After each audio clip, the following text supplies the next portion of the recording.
okay? Oops, I think I haven't plugged in. Ah, there we go. I think she'll be able to hear me better now.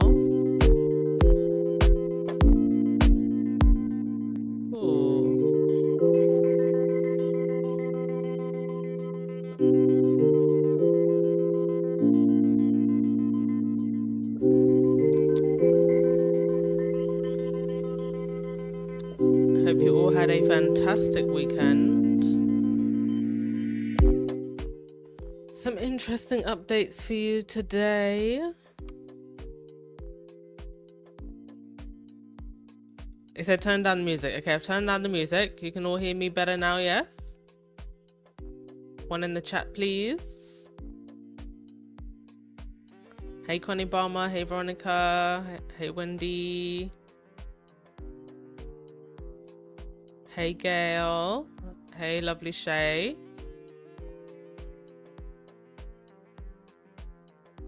Yes, you can all hear me. Fantastic. Okay, let me switch off the music properly now. Alrighty. Thank you as always for joining me, folks. What did everybody do at the weekend? Did we do anything exciting? Well, I hope we at least got some rest. If we didn't do anything, I hope we got some rest at least. Rest is very much needed. Get as much of it as possible, please. It is good, and I do encourage sometimes tuning out. It's good for your mental health.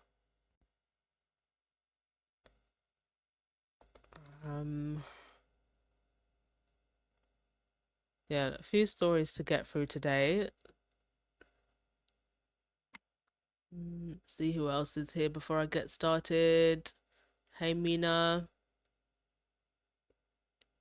Girl Lewis, she said it's 36 months as a member for me. What?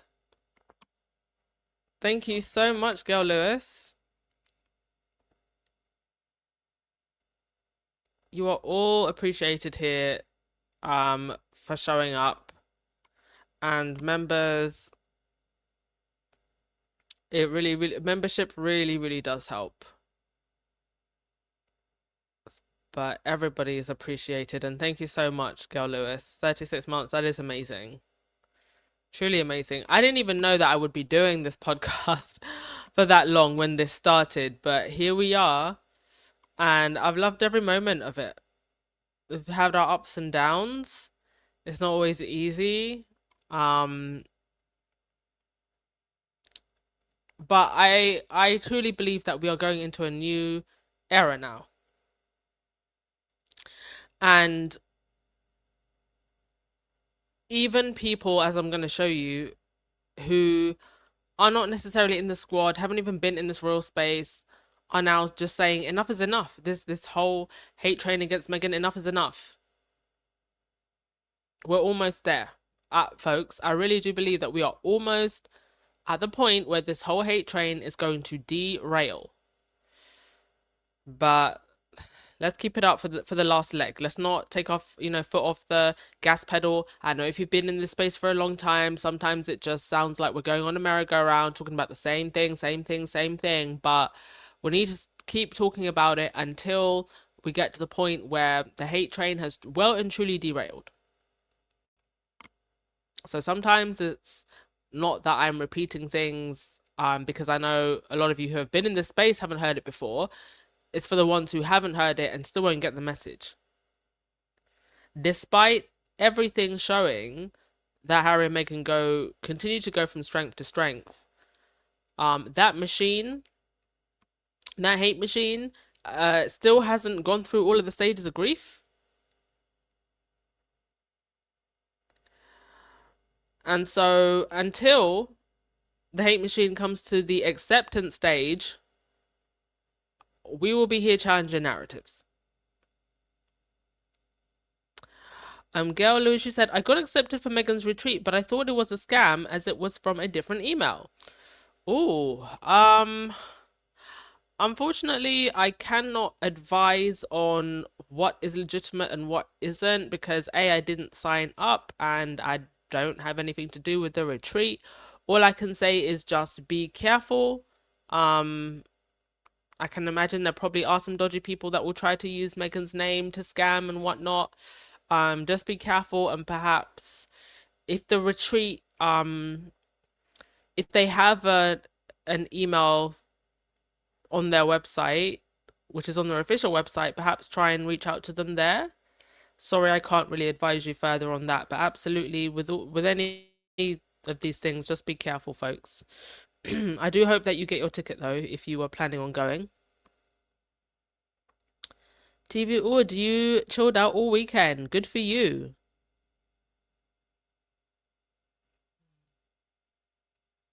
Lottie, you didn't do anything. Your sinuses kept you in bed. I, the last week, got a cold. And I know that I actually got it from someone. uh, um, okay. Let's get on to Lottie, you said, or before I get onto it, I think so too. And just look at Piers Morgan. They really embarrassed his old ass last week. Indeed. Indeed. It was coming to the end, folks. I promise you. I can feel it. I can feel a change in the winds. I feel like there's a few things that will need to happen before then, but we're getting there. Okay, so the first thing let's talk about. I didn't actually read this. This was actually from a few days ago, but Cookie Queens, which is the movie that Harry and Meghan supported through Archwell Productions, has landed at Roadside Attractions. So it has basically found a buyer for distribution. Funnily enough, this was reported in Variety, among other outlets. The fake gossip mongering Variety, who wants to write a whole article about how Harry and Meghan aren't going forward. Literally just when was this published? Barely a week ago. So Cookie Queens, a documentary backed by Harry and Meghan, has found a buyer. Roadside Attractions has acquired US rights to the project, which premiered at the Sundance Film Festival. Cookie Queens will also have a presence at SXSW before it opens exclusively in theaters over the summer. There you go. Fantastic. As a former scout girl myself, and with my mum as my troop leader, I have a personal affinity for this film, Meghan previously said. Roadside's experience in the documentary space ranges from Super Size Me to the September issue. Oh my god, both of those were amazing documentaries, by the way. September issue is about the September issue of Vogue magazine and how that gets made. It's the most prominent issue of the year. I always said that if Meghan was ever going to do the cover of Vogue in the US, she would get the September issue. And she would more than deserve it. It's the issue of the year. And Super Size Me was the infamous documentary about the guy who lived on a diet of McDonald's. So, amazing that Roadside, that is known for these incredible documentaries, has picked it up. And FYI, Harry and Meghan were executive producers on the documentary. Okay, I think this movie, I mean, I see that this movie would do very well in the US. Um, the cookie business, it's an almost $1 billion business. And just a story about girlhood, ambition, resilience, humor, vulnerability. I think that that's a story that needs to be told at the moment. But I even think it could do pretty well outside of the US as well. I think people are interested in these quirky little parts of American culture. And with the backing of Harry and Meghan, I think it will do very well. All right, so that's that. Also, Down Under, where Harry and Meghan are about to go, Meghan has been securing international protections for her brand. Now, what's interesting is that this was secured sometime back in 2024. So in September 2024, long before the Australia trip was announced, long before the Variety investigation in the Bauer book and the Instagram unfollow story that was not an Instagram unfollow, I think they're talking about the CEO of Netflix apparently unfollowing Meghan when he was never following her in the first place. Meghan filed for as ever trademarks in Australia, 12 of them covering candles, skincare, gardening, dog treats, clothing, media including books and television, event planning, home decor, jewelry, stationery, food products, and hospitality services in the nature of provision of food and drink. I think that we could potentially get um as ever what do you call it? I don't know if they call it a conference or festival, right? You know, when like a brand does like a whole festival. I think Gwyneth Paltrow does this for Goop, and the type of festival that Meghan is going to participate in Australia as well. I see us having like those potentially that as well, especially if she's already got it as part of the brand protection. And I think it would be a fantastic idea. I think a space that Meghan's fans can come together, that's curated. Basically, the TIG 2.0 come to life. I think a lot of people would want to show up for that. Um, so it's great to see that. Um, so 12 categories filed quietly, granted by the Australian government's IP department, sitting in the public record where anyone could have found them at any point in the last 18 months. I promise you there were probably some squaddies that did and they just didn't say anything. This is what genuine brand building looks like, not the reactive scramble of someone whose moment has passed, not the desperate pivot of a person whose business is collapsing. The systematic, legally grounded, intentionally structured protection of a brand that was always intended to be global. You do not file trademarks in 12 categories across an international market because you're failing. You file them because you are planning, because you are thinking several moves ahead, because you understand that intellectual property protection is the foundation of any serious consumer brand expansion, and that you need it in place before you arrive, not after. Let me tell you now, I wouldn't be surprised if they've already done this across multiple countries.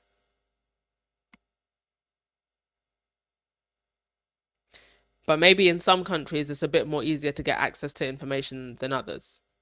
The spokesperson's response when the filings were discovered was interesting and worth examining honestly. They said the applications were filed in 2024, which predated the current work in Australia, and therefore they were not aware of them, which tells you something important about the scale of the operation Meghan is running. The trademark filings happen at a corporate level, executed by the legal and business affairs team responsible for protecting the brand globally, independently of the communication and scheduling side that manages trip announcements and tour planning. That is not disorganization. That is a business large enough that its legal infrastructure and its public relations infrastructure operate on separate tracks. In conclusion, Meghan and her team have her ish together, and Tom Bauer and the rest of them can just shut up. Shut up at this point. They are embarrassed that they have nowhere to go now with their narrative about Harry and Meghan are failing. There's nowhere to go. Failing where? If this is failing, I hope I fail like this. And I think that when you think about historically the power the British tabloids have had over narrative all of this time, I honestly think they really just can't believe themselves, like what's going on right now. They honestly can't believe that essentially Harry and Meghan won. Harry and Meghan won. This was a war that the other side started, mind you. And now they're mad that they lost. Don't start battles that you cannot win. But the problem is that they've always won, right? And the last epic battle was Diana. and they essentially wanted the same outcome. Or at the very least for Harry and Meghan to be left destitute, and they could write stories about them like they write about Fergie right now. That was never going to happen. I've said this before. At the very least, failing for Harry and Meghan would have looked like them basically being influencers and doing paid posts, which isn't failing at all.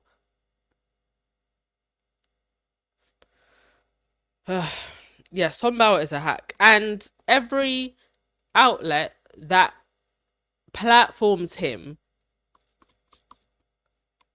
should not be able to call themselves credible. He's literally admitted to getting his information from online trolls. Anybody can create a Twitter account and start talking nonsense. Wendy, I think Australia is going to be a testing ground for the international market.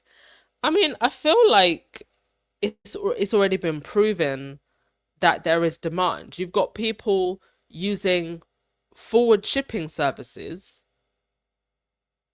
to get products to Australia, to France, I've seen, South Africa, the UK. So I think they know that the demand is absolutely global. It's just the logistics. That's all it is. You want to slowly introduce a system of logistics that's, you're not going to get overwhelmed. Phase in a country at a time. And also have to consider logistics specifically for foods and packaging that can break easily is very different from logistics for other items like clothing, for example.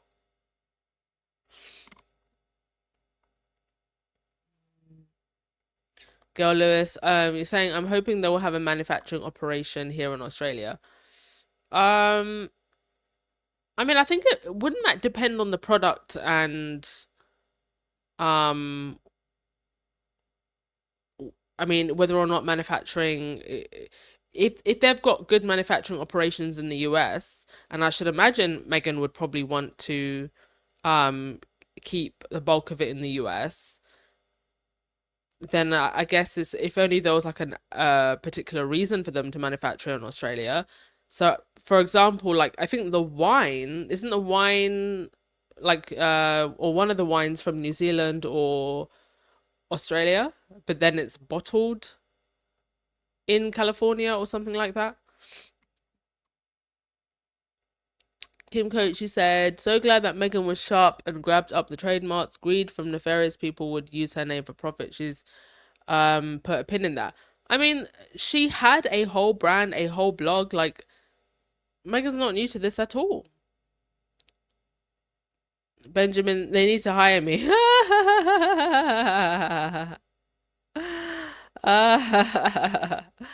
No, I think Harry and Meghan's team are good.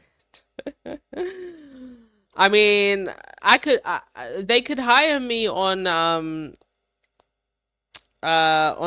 consultation because we definitely need to have a conversation about Archroll not having social media presence, honey. That we need to talk about. Otherwise, I think Harry and Meghan's team are good. They don't need me. Okay, next thing. Let's keep it moving because we're already coming to half an hour in the show and we've only covered 2 stories. Next thing is William. Let's talk about William. William and his so-called quiet faith. Now, the monarch is meant to be the head of the Church of England, defending the faith. Find this hilarious because so I was raised a Seventh-day Adventist, by the way. I went to church every Saturday up until about the age of 16. Every Saturday I went to service. So I've been more church going in my life than the future King of England. Henry VIII made a very good point, and she said, I just want to point out that every single change Prince William wants to implement involves him being seen in public less often. Every single one. William goes to rugby and football more than he goes to church. And this whole thing about William's quiet faith, this comes out of a exclusive given to Roy and Nika, one of the Royal Rotarats. And just remember, this is the same Roy and Nika that also did the so-called other brother story, where they had William out here looking like one of them, what do you call them in Star Wars? Is it the First Order? Looking like one of them captains from the First Order on the cover of that special. And here's Roy and Nika again with another so-called exclusive. This is not news. This is not journalism. This is narrative framing. But I don't really see how this makes William look good in any way, because this is part of his duty. So he's not really meant to be quiet about his faith. He's meant to be rather loud about it. Anyway, let's have a read of this. So this is from Anagra. A new narrative is taking shape around the Prince of Wales. This week aids brief that Prince William holds a quiet faith and plans to strengthen his relationship with the Church of England. The Sunday Times prominently carried the message and framed it as a significant moment ahead of his future role as Supreme Governor of the Church. But the timing and the way that they have rolled it out deserve closer scrutiny. This goes beyond personal belief. It speaks to the future king's strategy.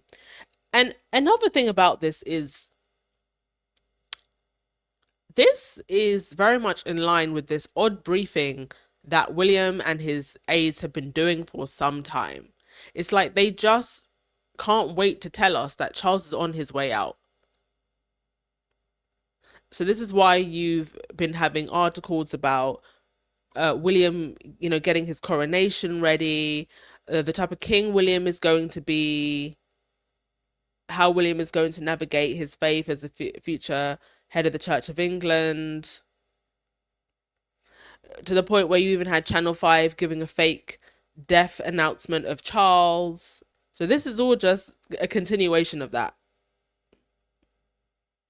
Oops. Oh, my phone is about to go off and I'm reading from it. Give me a sec, folks. Okay. So for much of his public life, William has not been closely associated with religious practice, unlike Queen Elizabeth II, whose faith was central to her identity, or King Charles III, who has long spoken about spirituality. William's beliefs have remained largely private.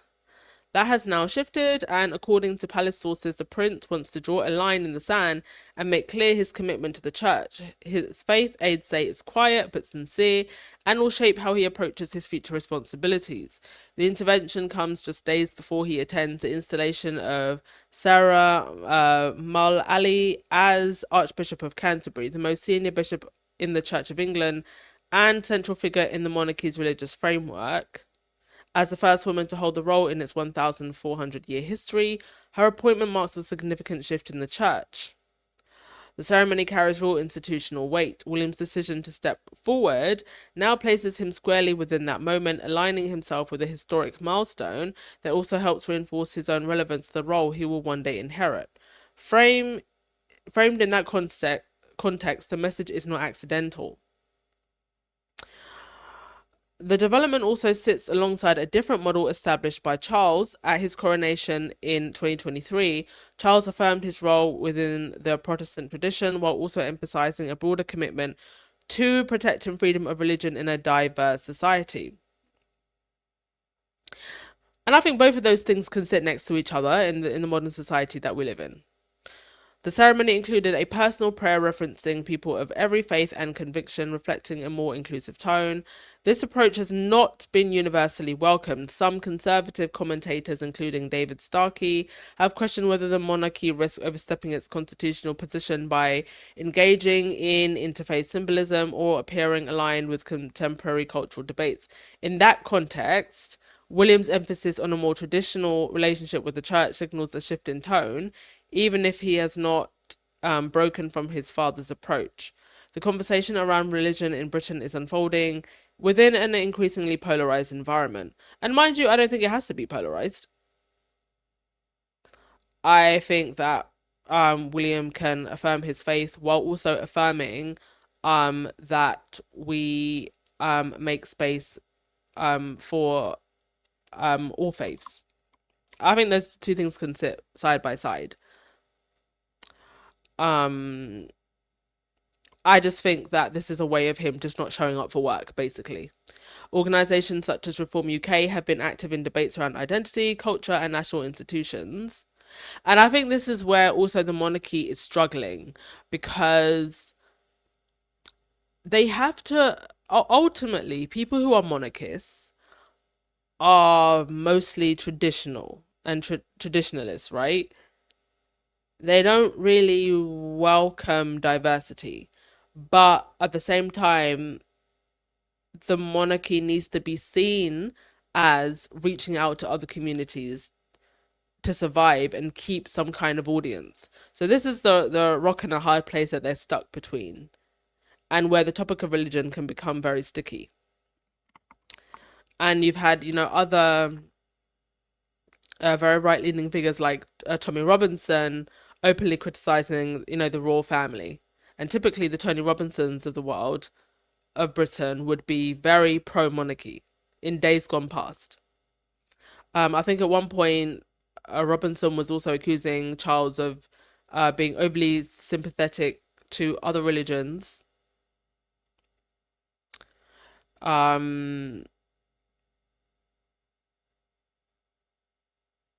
So yeah, okay, the next part of this I want to talk about. So the role of, the royal press in this machine, and the way the shift has been reported is also rather interesting.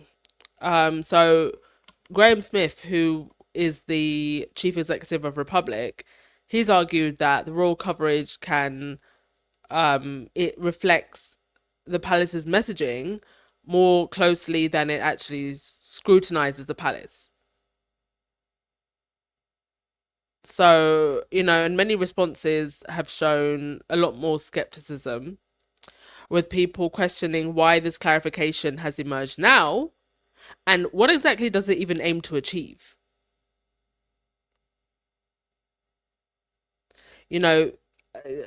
Public trust in institutions is shifting, and people expect closer scrutiny of the claims those institutions put forward. But this shows like a pattern of royal messaging. So what comes next? So William's future role will require him to navigate competing expectations. The Church of England remains part of the constitutional framework, even as religious affiliation in Britain continues to decline. Oh, and that's another thing. At the same time, debates around identity, belief, and national values are becoming more visible and more contested. So within that landscape, the idea of quiet faith, I think, offers the flexibility that William wants for now. It signals some kind of commitment without requiring overt displays of religiosity, but it allows for continuity with tradition while leaving room for some level of adaptation. But it will also naturally, as it has, invite scrutiny.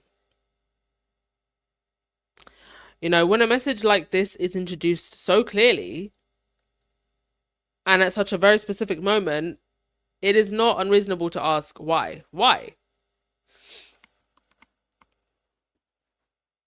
Why does William feel that it is so important for him to say this now? It goes back to my earlier point. I think they're trying to tell us something about Charles that they don't want to say out loud. Because I honestly can't think of any other reason why this would be important to say now.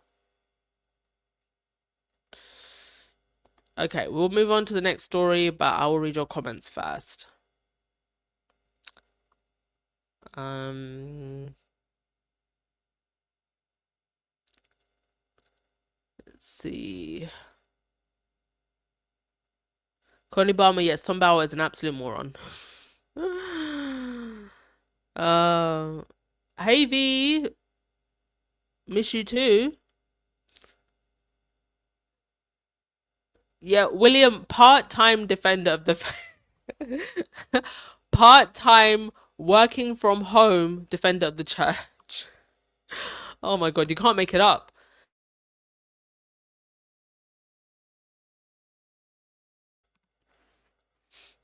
And like I said, I don't think this has anything to do with William's faith. I think this has everything to do with him just wanting to be lazy. That's all it is. Thank you, V, for the super sticker. He just wants to be lazy. And this is yet another part of his role as the future King of England that he wants to erode. Yes, quiet and sincere eye roll. The man goes to football and rugby more than he goes to church. Ugh. And let's face it, these royals, they do not move in any kind of godly way. The average churchgoer is more dedicated to their faith than the literal kings, queens, princesses that were supposedly anointed by God.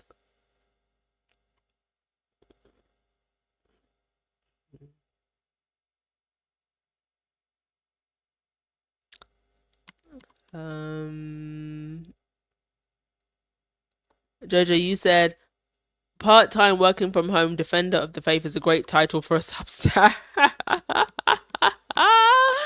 I actually do think that's a great title for a Substack, and I may just write it. I've gone a bit slow with Substack, and I was actually really enjoying writing articles for that.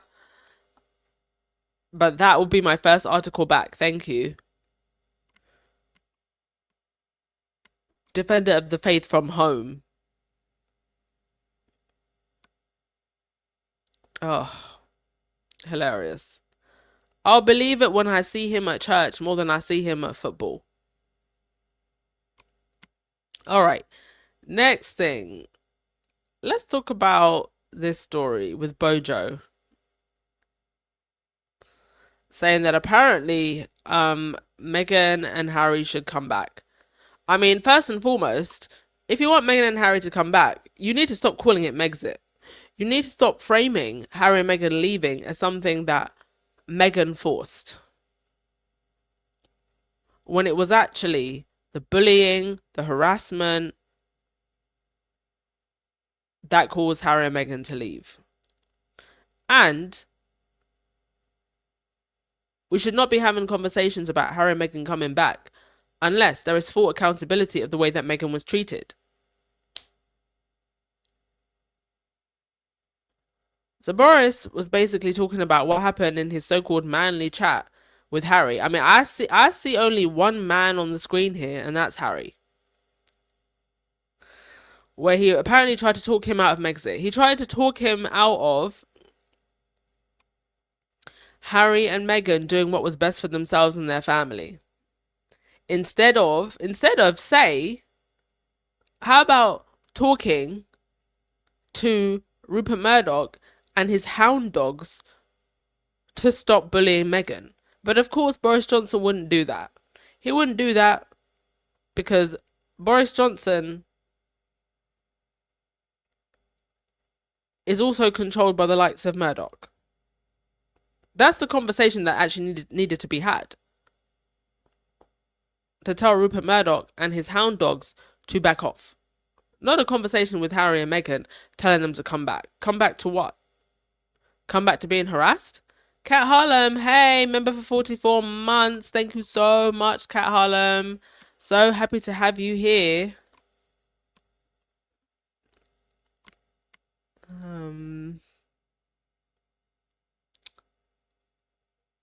Yeah, exactly. The press is still bullying Harry and Meghan. So the first and only conversation that needs to be had right now is, what do we do to control this out of control press?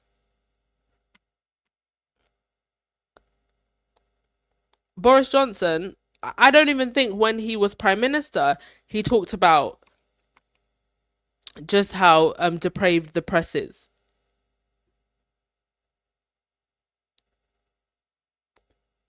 Anyway, so in 2024, Boris Johnson's memoir was published, almost exactly 2 years after he was shoved out of Downing Street. The memoir was mostly about his time as Prime Minister and the many scandals he dealt with, oversaw, and took part in. Hilariously, one of the biggest stories to come out of that book was Bojo trying to convince Prince Harry to stay in the UK. This conversation happened in January 2022, just days after the Sarrington summit, when Harry was undertaking a few events and Meghan had already flown back to Canada. To his credit, and I can't believe I'm saying that, Boris actually made a point of saying Harry and Meghan should stay in the UK and that they're both national assets. Now, I'm going to push back on that and say, if you believe that somebody is a national asset and that they should be protected, you should be fighting for their protection. So, where is Boris in the ridiculous back and forth going on between Harry and Ravek? Where is Boris when it comes to conversations about how the likes of Rupert Murdoch and Jonathan Rothermere have destroyed truth in press? Where is Boris when it comes to conversations about the likes of Piers Morgan, who've created a rotten culture where clickbait and bullying is more valuable than truth? If he truly believed that Harry and Meghan were an asset, he would be having a conversation about those things.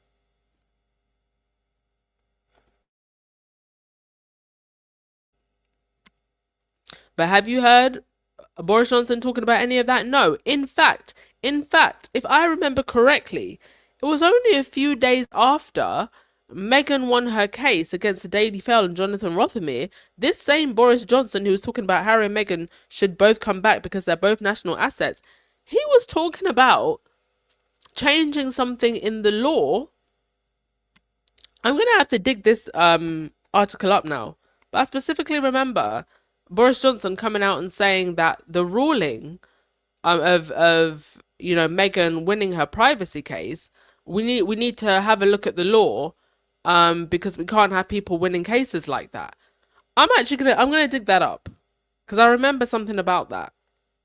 That's why I don't believe Boris when he says this,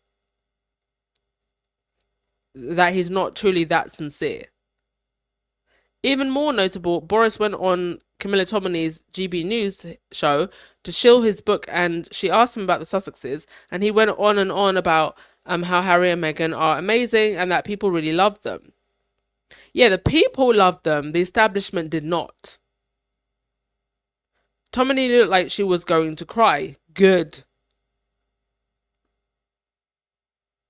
Bojo just blatantly refused to pay the Sussex tax demanded by the British media. Well, Boris is at it again, this time with a Daily Mail column. His message: Harry and Meghan should come back to the UK, all is forgiven.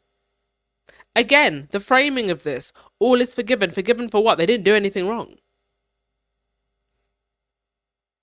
So he goes on to say, I say, Harry, I say, or words to that effect, and I fixed the gingery young prince with what I hoped was a look of manly frankness. It must have been just over 6 years ago, right at the beginning of 2020, just before COVID was really freaking us all out. Prince Harry was the star turn in a highly successful Dockland summit on UK Africa investment, and I had decided, with what now feels like epic pomposity, to give him a pep talk. Boris thinking that he's the one that needs to give Harry a pep talk. Sir, sit down. I mean, Harry would make a much better prime minister than Boris Johnson. Can Harry legally run for prime minister? I mean, he doesn't want to be king. It may be if he abdicates. I'm going to look that up. If Harry abdicates, can he become prime minister of the United Kingdom? If he doesn't want to be king, does he want to be PM, please?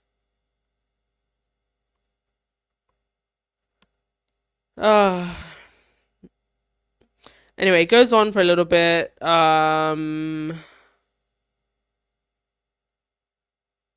Let's have a look. He says, come back to Britain with your heads held high. I don't care what anyone else says. It looks to me as if your American sojourn has been a triumphant success. According to one report, Meghan has managed to sell millions of jam. That is astonishing. It's why Harry was right back then to ignore me. Oh, at least he's admitting it. And why they were right to go to America.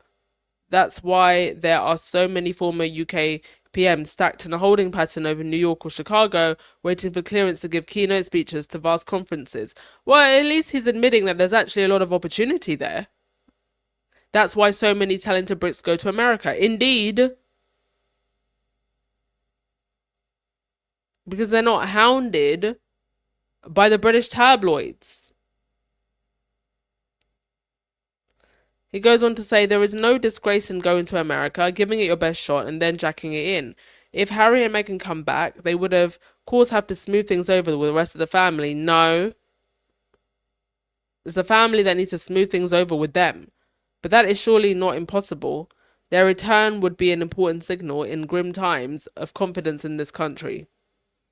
You once did a great job when you were allowed to. You can do it again. Come back, Harry and Meghan. All is forgiven. I mean, Boris Johnson can admit it. Can everybody else? Are they ready to stomach that they were wrong? I don't think they are. If they're platforming Tom Bauer every single day, I don't think they're ready to admit that they were wrong.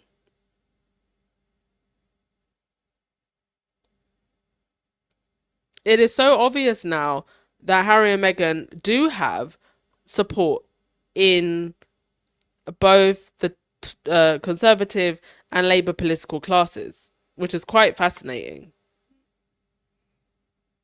And I think this is definitely got to make William quite paranoid. He keeps loudly talking about how all he can dream about is punishing the Sussexes when he becomes king. And mind you, after Jeremy Clarkson wrote that disgusting piece in the Sun newspaper, there was a letter that was signed by both Liberal and Conservative politicians. And all of those Liberal and Conservative politicians knew full well that Clarkson had gone to lunch with Camilla. They all signed that letter knowing their names would be visible to the palace, knowing that Camilla was at that lunch and probably co-signed that piece. What does that tell you? And I don't see such support in any way for William, even quietly. Do I think those MPs could do and could have done a lot more at this point? Yes. But they also have to walk a tightrope because they serve the king.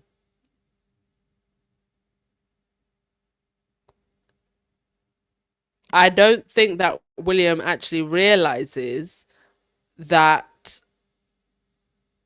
the Tory and Labour government would mostly be opposed to any type of punishments towards Harry and Meghan. I don't think William actually realizes that. Because if, say, William was stupid enough to go after the Sussexes titles, that has to go through Parliament. That has to go through Parliament. And with everything going on now, did they want to spend their time doing something as senseless and dealing with, oh, let's remove the Harry and Meghan title? Please. William is delusional.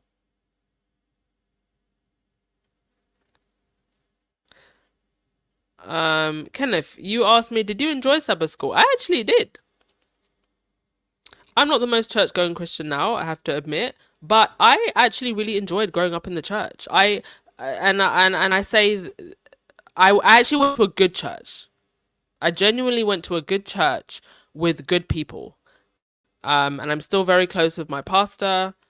Yeah, I love Sabbath school. I used to go to the way that we did it at my church was there was like a children's service, and then you'd go to the main service.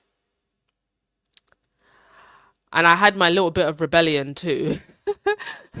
So I would pretend to go to the bathroom, and like across the street there was this corner shop, and I would go buy sweeties. That was my little rebellion. But otherwise, yeah, I love Sunday school. Sorry, I loved Saturday Sabbath. It wasn't just even necessarily going to church. It was just a community. Like after church, you'd go to lunch at people's houses. It's the community that it creates. I honestly think that if we could create third spaces like that, whether they were faith based or not, people would be a lot happier, because that's what I really remember.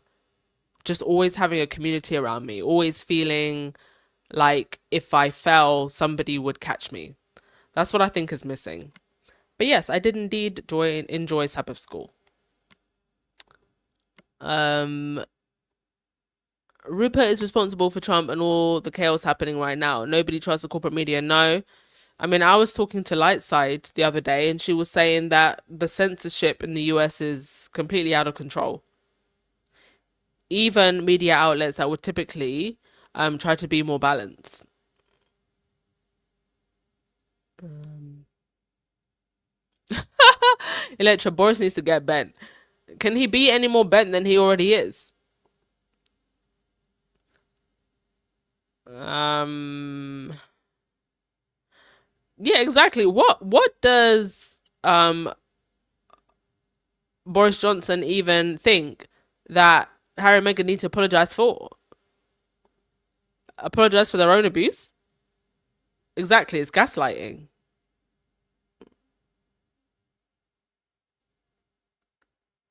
Uh, you said the problem is we might get a reform government and they don't like Harry and Meghan. Yeah. Um, I think if we get a reform government, I think there's first and foremost, I think the way that Trump is messing things up in the US, I think that there is still time and space to prevent that from happening. And I think that if a reform government was to happen, I don't think it would be in the next general election. I think if it was unfortunate for that to happen, I think you're talking maybe another two elections. Not quite yet.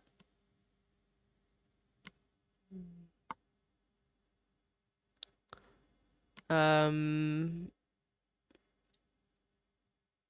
Okay. Oh, girl, so does that mean you're brought up vegetarian? That's a very good question. The answer to that is no. Um, my parents did not insist that I was vegetarian. I think that's also partly because I'm also Zambian, and the diet in Zambia, there's quite a lot of meat. I did choose to have a short period where I was vegetarian, but that was my choice. Um, when I was in my teens. But it's not anything that my parents insisted. But yes, you are right. Seven-Day Adventists are meant to be vegetarian. Um, oh, you ended up having a home birth instead. That's cool. Thank you for asking. Um, Next thing.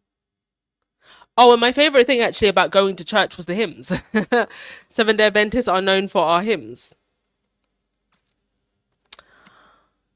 Um, Next thing. Let's have a look now. Ah, yes. Let's talk about the Troll Factory. This was quite interesting. And I mean, this isn't just about Meghan. I think this is a wider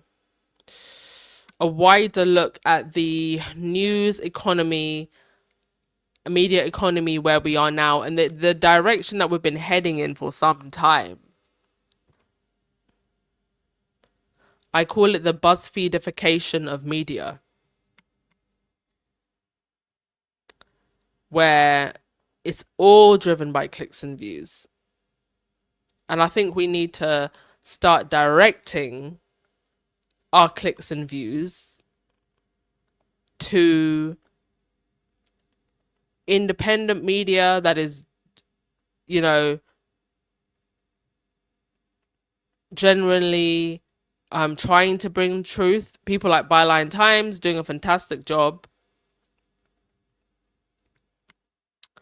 I think the 19th, which is another really uh, good news outlet. I believe Meghan actually supported them, and independent journalists,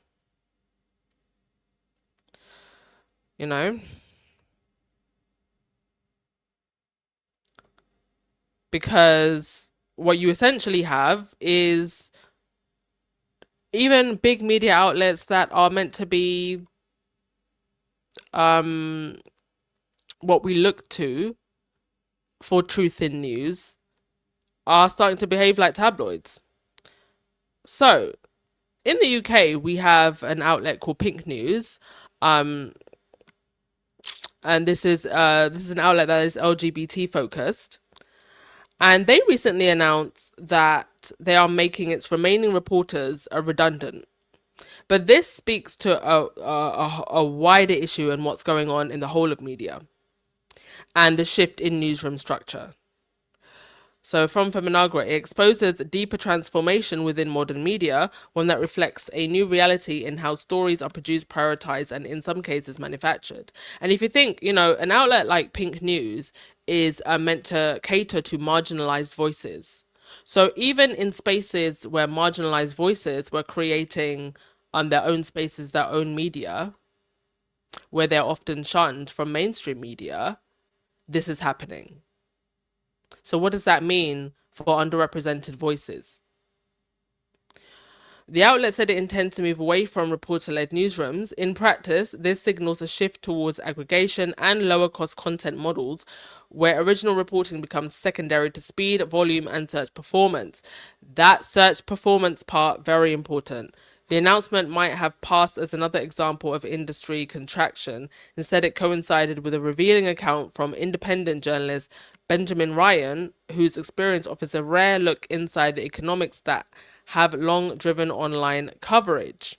Ryan describes a freelance role in 2020 that paid him $200 per article to produce search optimized summaries of trending stories. Now, I don't know, let's just stop right there.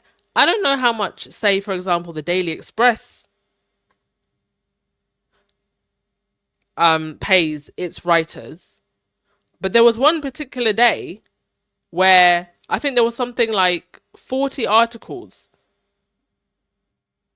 No, actually, it wasn't in a day. I think it was in a week. 40 articles written about Meghan. Now let's just assume the Daily Express are paying $200 for 40 articles.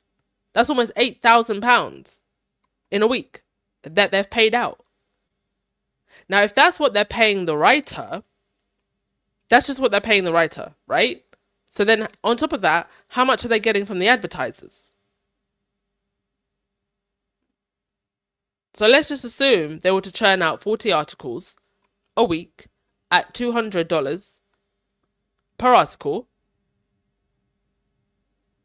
Now, if they can afford to pay the writer 200, let's just assume that maybe from advertisers they get about 200, because that any media about Meghan is high SEO and it's going to have a high CPR, especially if it's an article that is hate fueled or rage bait. It's going to be even higher. So a safe assumption, we're looking at maybe 32,000 a month, maybe even more than that. maybe even more. And that's for a smaller outlet like the Daily Express. What more, the Daily Fail? The Daily Fail gets well over 100 million clicks a month. That's the model, y'all. That's the model.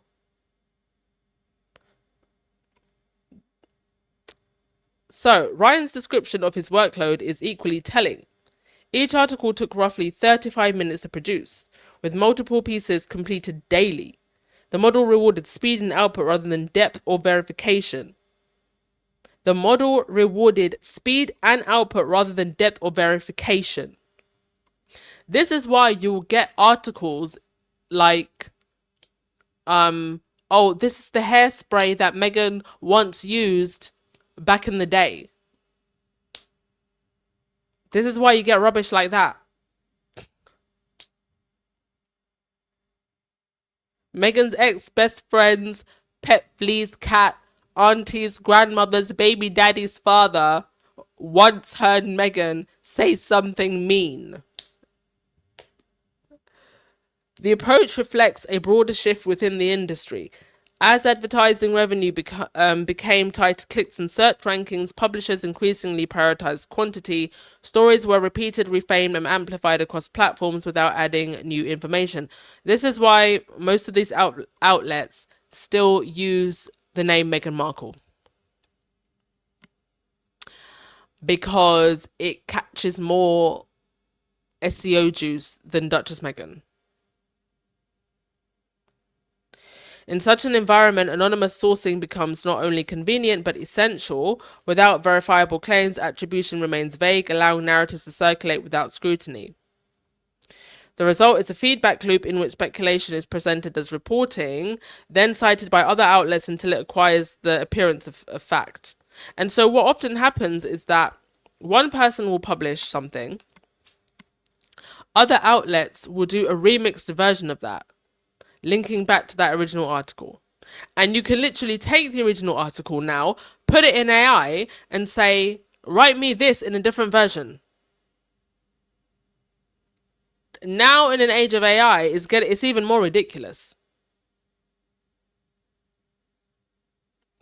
So Benjamin Ryan says, in 2020, I had this gushy gig wherein this company mistakenly paid me $200 per post to write digest of trashy news items according to a bentonite formula meant to prime the search engine. I wrote 5 a day for over a year and made a fortune doing what AI could do for free. All I can say from this experience is that I never once read anything in which a reliable source went on the record saying Meghan Markle had actually done something bad. And I wrote about Meghan all I can say from this experience is that I never once read anything in which a reliable source went on record saying Meghan Markle had actually done something bad. And I wrote about Meghan every day for a year, reading some 2,000 articles trash talking her. There you go. All I can say is that I hope that Harry and Meghan's people have just been collating data and evidence. And one day it's going to be enough to launch the biggest,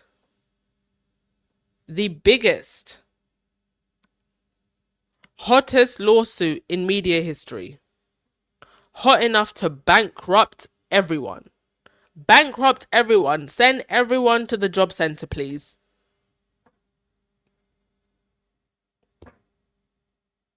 I want every single one of those tabloid reporters on job seekers allowance. I said what I said. One detail from Benjamin Ryan's account reveals how manufactured the Meghan Sussex coverage cycle had become. Ryan claims that the only day the British press paused its relentless reporting was immediately after the Oprah interview, where she spoke about her treatment within the royal family and media. That pause lasted just one day. You had to be there to see it. What makes this even more revealing is what happened before the interview aired. Several high-profile royal commentators, who could forget this? Who could forget this? Dickie Donkey Sanctuary Arbiter and his daughter Victoria Arbiter, Ingrid Stewart, Richard Fitzpatrick Williams, all of them making comments about an interview that they hadn't seen and giving negative assessments without having seen it. This was later exposed in a hoax by YouTubers Josh Peters and Archie Manners, who tricked the commentators into reviewing an interview that had not aired, yet the criticism itself was real and on record. And you had Victoria Arbiter out here crying about her eyelashes falling out. Oh, you had to be there. If you weren't there, you missed out. It was peak Sussex Squad viewing, it was. Lottie, has anyone heard from Nana? I haven't heard her in a minute. Oh, she's been crying ever since they told her on GB News, honey, you ain't one of us. She's been crying. She's probably also planning her wedding. Her wedding to her fugitive.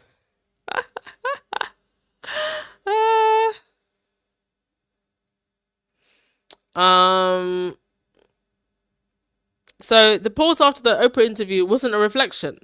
It felt like a newsroom going quiet before a counterattack. And shortly after the tone shifted, Prince William stepped out to declare, we're very much not a racist family. Oh, who could forget?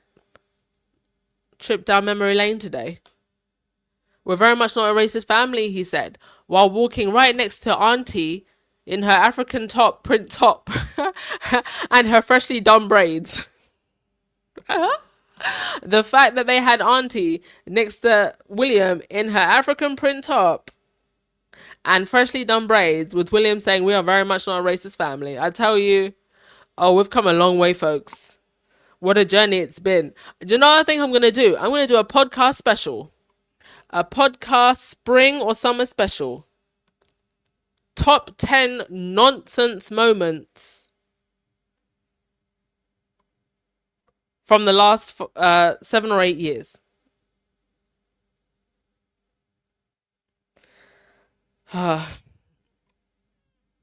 Sorry, folks. YouTube is now trialing commercials within live shows. So if you do see a commercial come up, just skip it.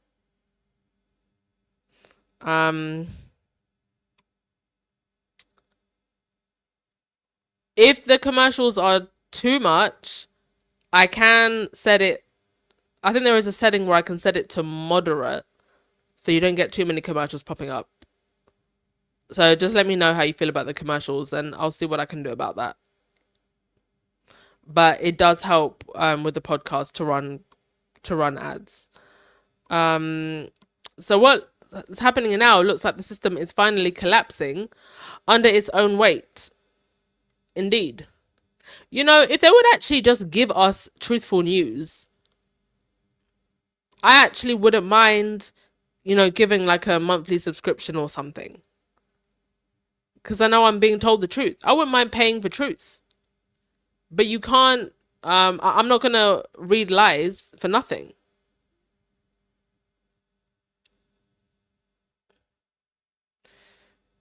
And even all of this clickbait and rage baiting, it's not like it's helping. You've still got news outlets going bankrupt and throwing redundancies left, right, and center. So it's like the more desperate they get and putting out all this clickbait style news, the more people switch off anyway. So what we're seeing now is not just financial strain, it is a consequence, indeed, the consequence of an industry that allowed itself to be reshaped by money, influence, and ideology. Indeed. When publications chase scale over substance and when ownership shifts towards interests that favor control over balance, the outcome is predictable. Real journalism becomes the first casualty. Amen to that. This is a reckoning for media credibility. That's what's happening. They caused this. But that also means on our part, we need to support more independent media. And I will try to post more about, you know, Hacked Off and Byline Times and all these outlets that are trying to do good things.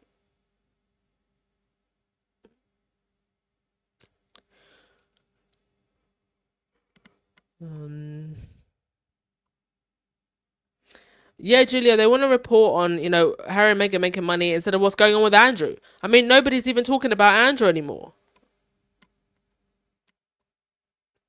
They've all stopped talking about it. Notice that? It was always the plan, folks. It was always the plan.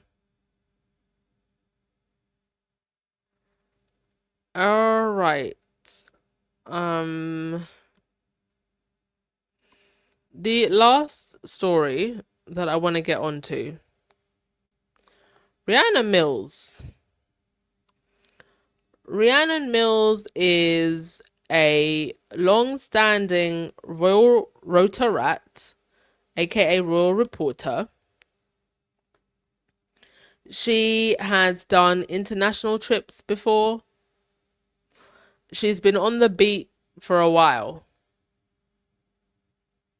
She also famously tried to get under Harry's skin when they were on tour. She tried to irritate him, and Harry wasn't having it. Well, she has been given a rather prestigious position right inside Buckingham Palace as media secretary.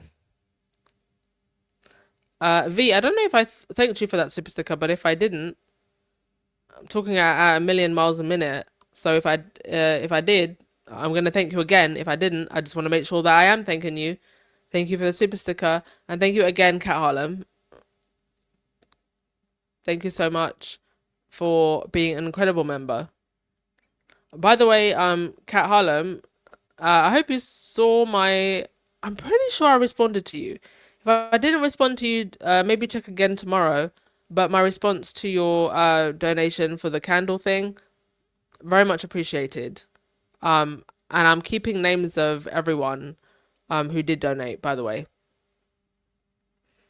So just maybe double check your email. If I haven't sent it, I'll send it tomorrow.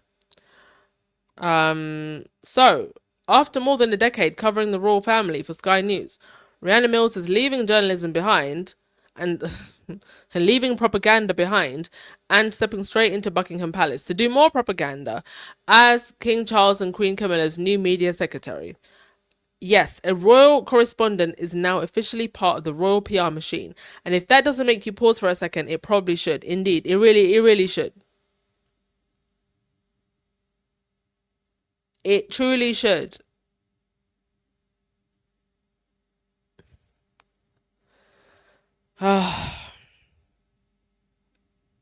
Lottie, you said, does anyone know if Harry's case is finished? I hope he wins and bankrupts them.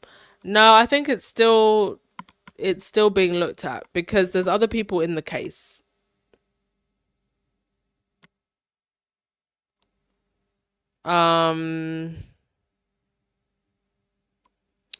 Mills has spent years reporting on the monarchy, traveling across the world, interviewing senior royals, and covering some of the institution's most sensitive moments.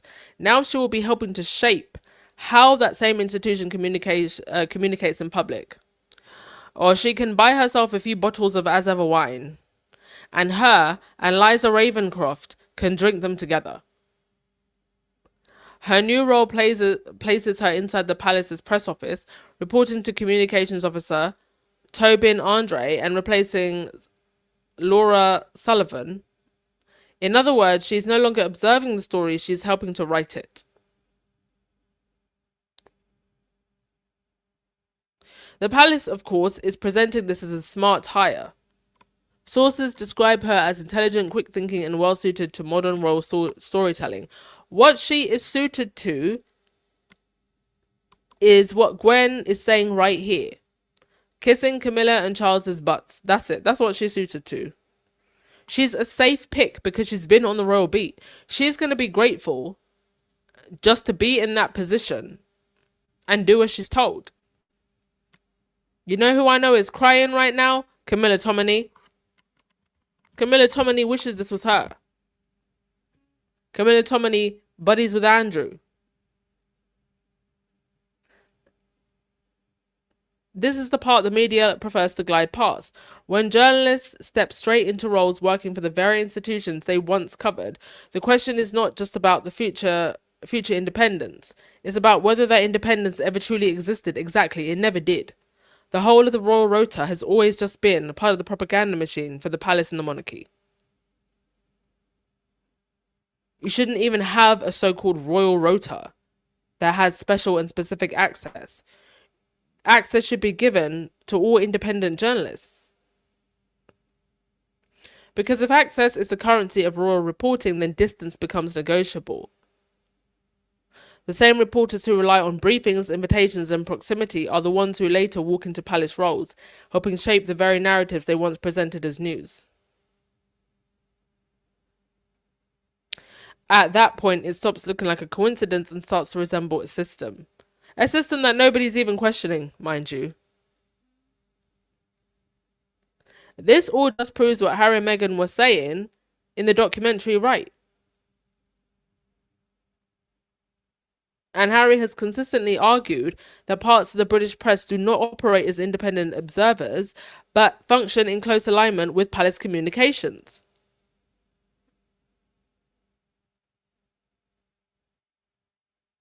So you had a moment in 2019, an exchange in Malawi,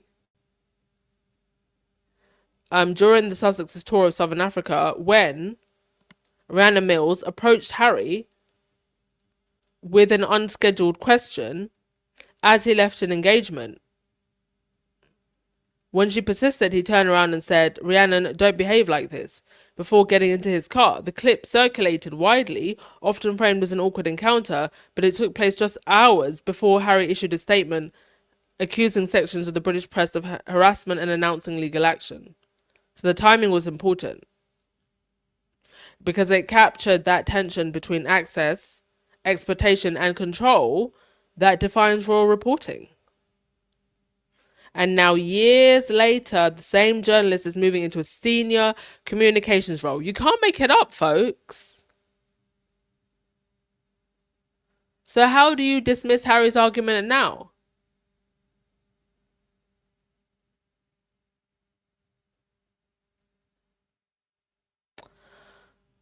Royal reporting has always depended on access.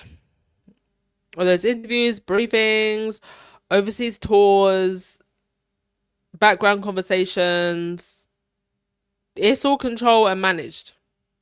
And when necessary, withheld.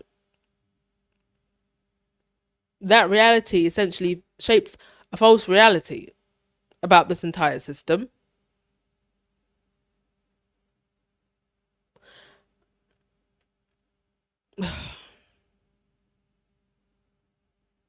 I think back to, that leaked footage, the ABC footage, with the anchor Amy Robach. And she claimed that her early reporting on Epstein was shelved because of concerns within the network about access and relationships with powerful institutions like the royal family. And now we see everything coming out about Epstein and Andrew. In 2020, you had Camilla Tominey writing articles in the Telegraph casting doubt on Virginia Giuffre's credibility. She has been pictured with Andrew smiling and laughing. Like I said, she must be crying. She was out here on her knees for Andrew, and she didn't get picked to be part of the internal palace communications.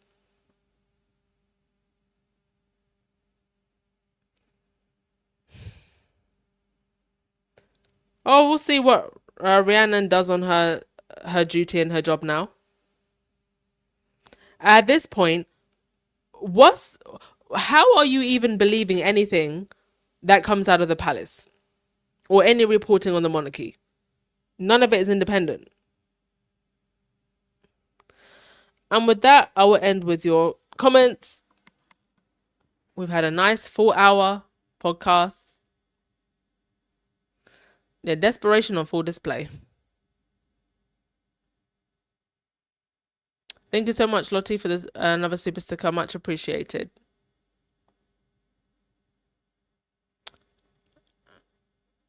Oh,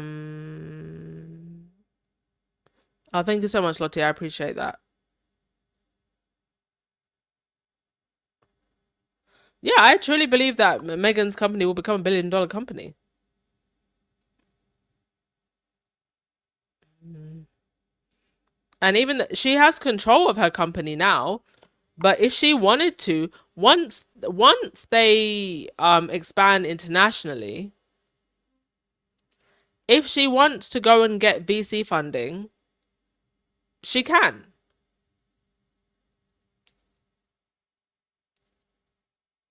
Because the company valuation at that point will be through the roof.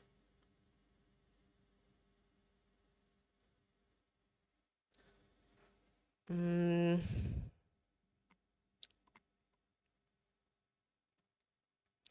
All right. I will end things there. Thank you so much, folks. We've got a lot to look forward to. Harry and Meghan are going to be in Australia not too long. We're in March, so yeah, there's still a lot to come. This is only their yeah, they'll be doing their first tour of the year.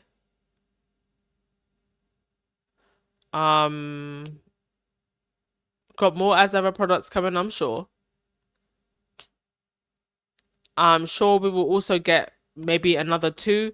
I'm guessing maybe two Netflix specials for With Love Meghan. Maybe something for summer, maybe something for fall. Plenty coming and plenty to look forward to. So the trolls can keep trolling. All right, have a good day, folks. See you tomorrow. Ciao.